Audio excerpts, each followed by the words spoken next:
Bit of breaking news, and I know that this crowd loves breaking news. Our women's golf team is up in Knoxville playing in a tournament, and our freshman, Chloe, her last name begins with a V, I can't say it, she just had a hole-in-one. So the team was in first place to start the day today, so always like to start with some incredibly good news, and that's a good one. Women's golf has done some really great things. They've started and done finished in the top 5 in each of their tournaments so far this fall, which is really good. Janice is doing a wonderful job with that team. But we're here to talk about basketball here in the Watsco Center, looking great, and we're excited about the opportunity to move forward with our basketball programs. I had a chance this morning just to I met with Nigel in the hallway, and he looks fantastic. He is really excited about playing, loves the team here. I'm sure you guys will have opportunities to speak with him. And of course, this is Trisha's first year. She's brought in a number of young ladies, and they're molding their way back into becoming a really cohesive team. Looking forward to that. The twins obviously have come back for a final year, so that should be a lot of fun as well. But just want to make sure that we give good opportunities, good PR for our basketball programs because they are very, very important to us. In the middle of the really outstanding football season that we're having right now as well. As it relates to the department in general, we're working with the ACC and other schools within our league to talk about how we're going to work through the House settlement should that go through. We got some key dates probably about a week and a half ago, and one of the bigger ones will be April the 7th when Judge Wilkin will have the opportunity to sign off and approve the settlement. A lot of steps between now and April 7th, but working with the ACC office to be able to help move that forward for us. And probably, the rest of, everyone is in various forms of getting their teams ready for action. I mean, certainly our women's soccer team, volleyball team, they're in action right now. Really proud of what both of those programs have done. Women's volleyball continues to kind of put themselves in good position for postseason, and our women's soccer team under Coach Masher, his first year, has really seen a jump in their competitiveness within the most difficult women's soccer league in the country. So those are big parts of our program: the house, the fall sports, getting ready here for basketball, and then certainly, continuing to move forward with our football program. Mario and his guys just continue to be must-see TV as it relates to how we've been the last couple of weeks. Really exciting. Cam Ward, just an incredible human being and a great quarterback. So very, very fortunate to have him within our program. So with that, I'll open it up for any questions you guys have, and just look forward to an outstanding basketball season, as that is the main reason we're gathered here today. Dan, with Joe Echeverria being named president over the weekend, he seems like a pretty big supporter of athletics. So just what have your conversations been like with him in his previous role and interim role, and what his hopes and plans are for athletics under his tenure as president? I should have mentioned Joe in my opening statement, but thank you for that question. There was at our Board of Trustee meeting last Friday when Joe was finally named the 7th president and the first alum as a president of the University of Miami. It was a very, very special moment because since I've gotten here, Joe has been one of the people that I've worked with most closely as we kind of align all the different things that we need to get done athletically. So very, very happy that Joe will be the permanent president here. He's been a partner, an advocate, someone, every step along the way, he's very much involved in our athletic program in a very, very positive way. He understands the value of athletics and what it means to the brand of the university, and wants that to continue to move forward. He's very bullish on winning. Joe loves winning, and it's great to see just someone at his level of university administration being so active in what we do athletically. And I will tell you, Joe's very active in other parts of the university as well. The faculty, while you look at someone from Joe's background, might not be the traditional presidential candidate, but I will tell you his love for this institution, his knowledge of this institution, should make anyone associated with the University of Miami very proud and happy that he's leading us forward. How do you, well, I guess, what's the relationship like between an athletic director and a president who's very active in athletics versus maybe someone who's a president who's maybe more on the academic side and maybe a little lets you have more free reign, I guess?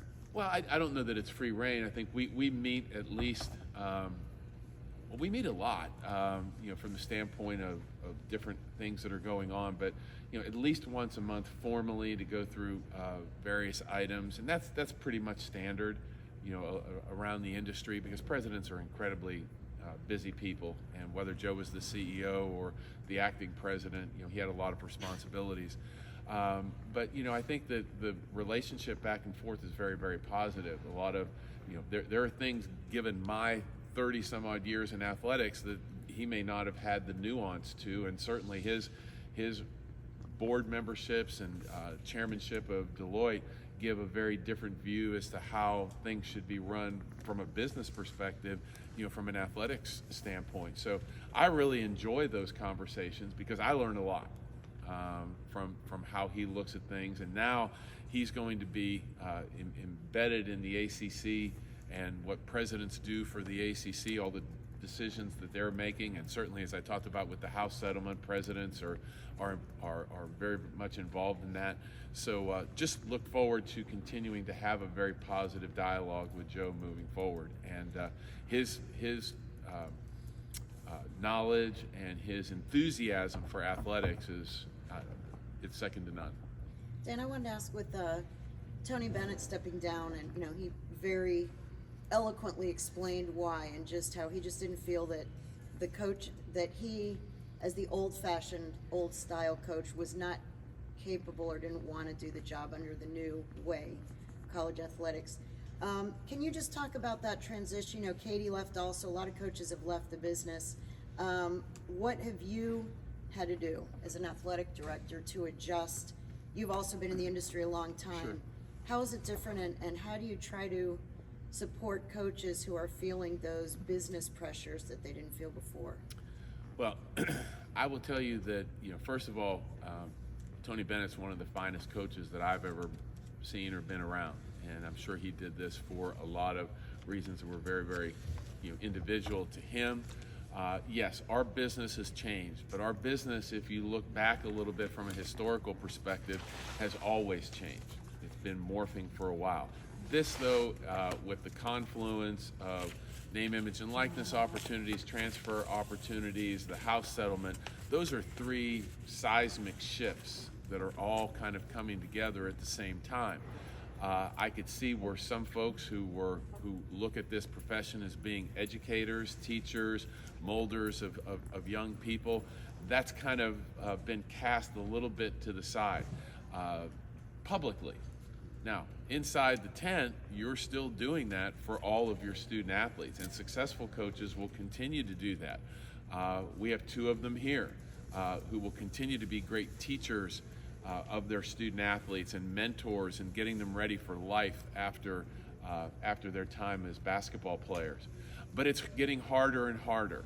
So I think that as we move forward and coaches see how they have to manage their rosters and build their rosters, I think that it's some of them will decide that maybe there's something else for them to do with their time. I hope not, because we don't need a brain drain as it relates to high-level coaches and people who were important to the Atlantic Coast Conference, and Coach Bennett certainly was one of those folks. So we have to continue to support our coaches, trying to give them the best opportunities to be competitive in the NIL marketplace. We as an institution will move forward with the dollars that are available to us through the settlement to help supplement our student athletes' compensation. We will be at the highest level for that. But we're still working through a lot of the details as to how that's going to work, and hopefully have those here very, very shortly. I want to ask just one thing following up, just philosophically, and how do you, as the athletic director, navigate or keep that balance between being the molders, the teachers, and all of that you've been and seen all these years, to also having to raise a ton of money in order to keep and recruit some of these athletes? How do you balance that? Well, from my perspective, mine's more of the providing the resources to be able to give to our coaches to be able to do that for our student athletes. In the quiet moments, we talk about the name, image, and likeness. We talk about the compensation, but when they have their 20 hours of practice during the week and when they're together, it's no different than it was for many, many years. I mean, that's still basketball, that's still teaching, that's still moving forward, being involved in the community, all those things. There's a moment in time, during the recruiting period or during the transfer portal open time periods, where it does switch a little bit to a little bit more of a business orientation. So my opportunities and my staff's opportunities to be able to make sure our coaches have the resources to understand how we can deliver those resources. That's our job. But when you get into the molding, that's why you look for great coaches. And that's why we had, Katie Meyer was a great molder, Jim Larinaga, Tricia, Mario, JD. These are all really great molders of young people. Amy, Paige, who've been here for a long time. These are people who've done it and understand the value of it. And the good coaches and the good programs will continue to always keep that at the forefront. Hey, Dan, as another extension, I mean, to a large extent, NIL is just essentially writing checks and paying players, money. But you guys have a couple prototype examples where it's coming back in the other direction. In football with Cam Ward, and in women's basketball with the now amazing reach of the Cavender twins and their brand. Can you talk a little bit about just the concept of universities getting something back in NIL, which is kind of rare, honestly? But well, I think the pure NIL piece is really up to the student athlete, and those are two great examples of people utilizing their reach to help move forward their brand. And by the fact that they're wearing the U on their chest, we're coming along for a very good ride with them.